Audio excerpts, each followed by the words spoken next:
the slow wane his course doth roll, in utter darkness round the pole. The northern bear lowers black and grim, Orion's studded belt is dim. Twinkling faint and distant far, shimmers through mist each planet's star. Ill may I read their high decree, but no kind influence deign they shower on Teviot's tide and Branksom's tower, till pride be quelled and love be free. Oh, hello, my darling. I didn't expect to see you out here so late.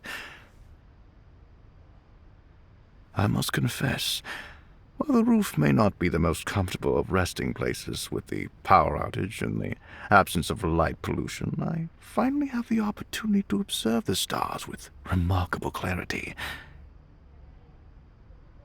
If you're wondering what I was reciting, it was a poem I remember hearing once, long ago. It's a historical piece about a battle fought between England and Scotland, if my memory serves me correctly. Or perhaps it was a love story. It's been a very long time since I've read it in its entirety, but seeing the stars again, they reminded me of that verse.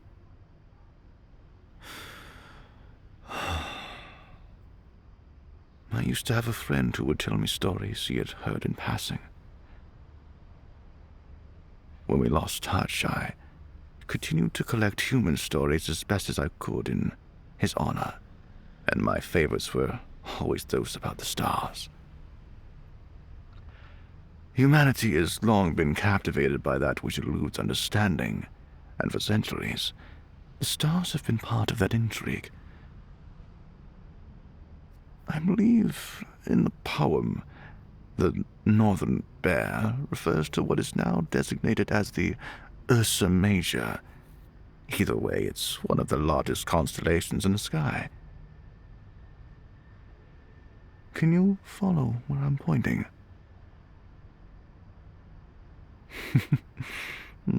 Yes, that is the Big Dipper, but that is just one part of it.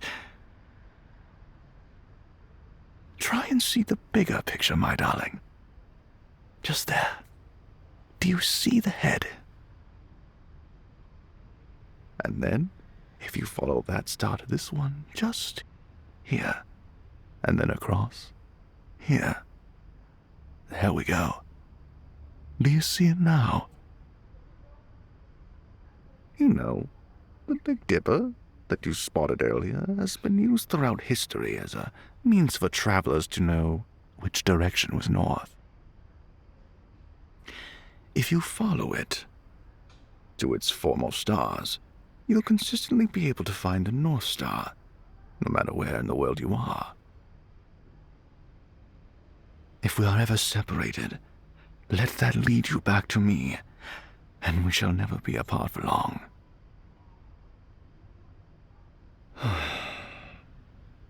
Oh, are you all right, my darling? And don't lie, I saw the way you just shivered.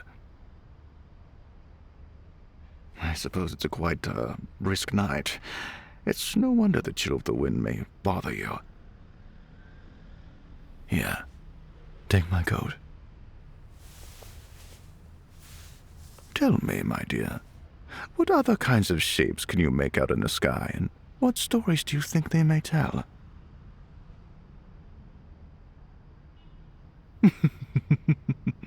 Ah. Do you see that cross-like shape over there, made up of 10 or so stars? That's the constellation known as Cygnus, the swan. And there, below it, that right there is the Lyra. Lyra, the constellation of the Lyra. Now that is one story I don't think I shall ever forget. Would you perhaps like to hear it, darling? I know you always enjoy listening to my tales. Long ago, there was an ancient Greek musician named Orpheus, whose talent was so exquisite that even the gods of Olympus were entranced by his songs. His instrument, a lyre, was forged by the gods themselves. Fate for poor Orpheus turned cruel when he fell deeply in love with Eurydice, a beautiful nymph.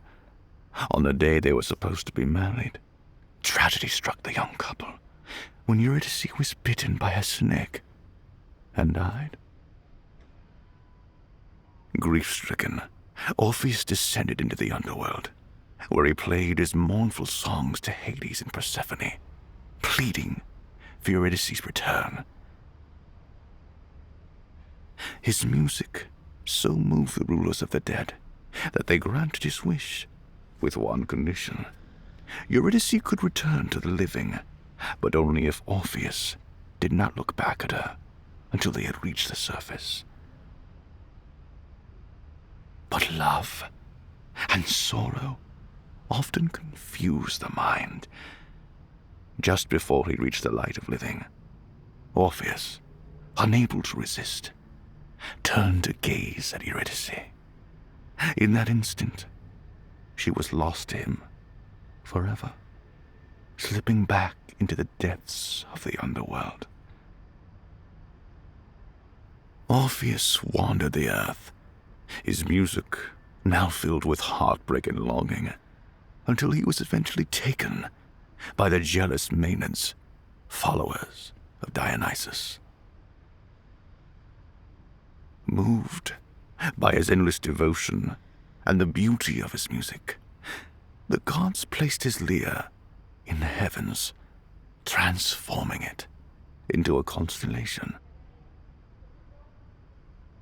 The stars of Lyra, the Lyra, now glimmer with the memory of Orpheus's sorrowful songs, a celestial reminder of love's power and the fleeting nature of life.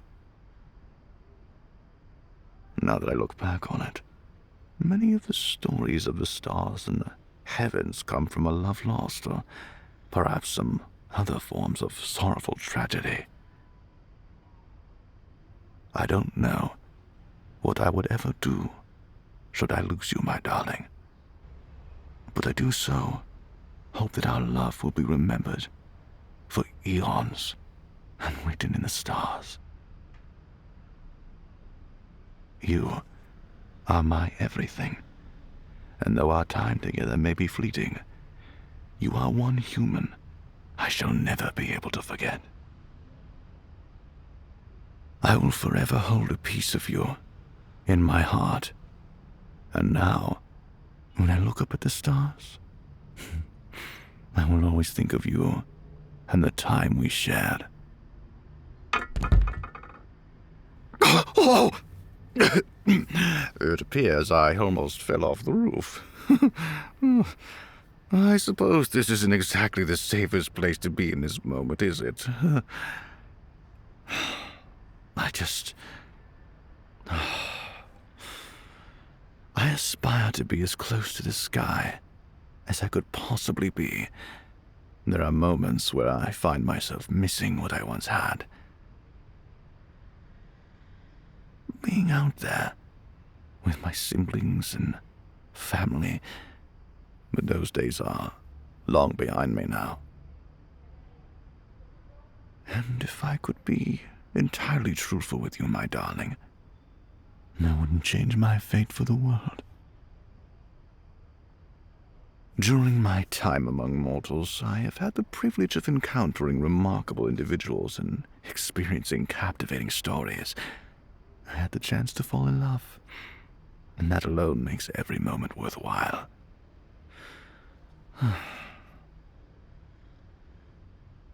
It's getting quite late, is it not? Why don't we go inside and settle in for the night? I'm sure that by tomorrow the power will have returned and all will be well. Come Come along, my darling. Let's get you out of the cold.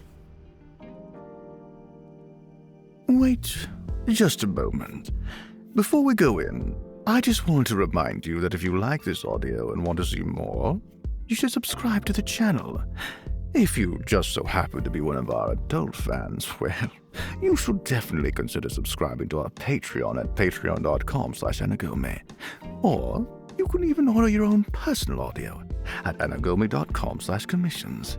Now, let's get you out of the cold.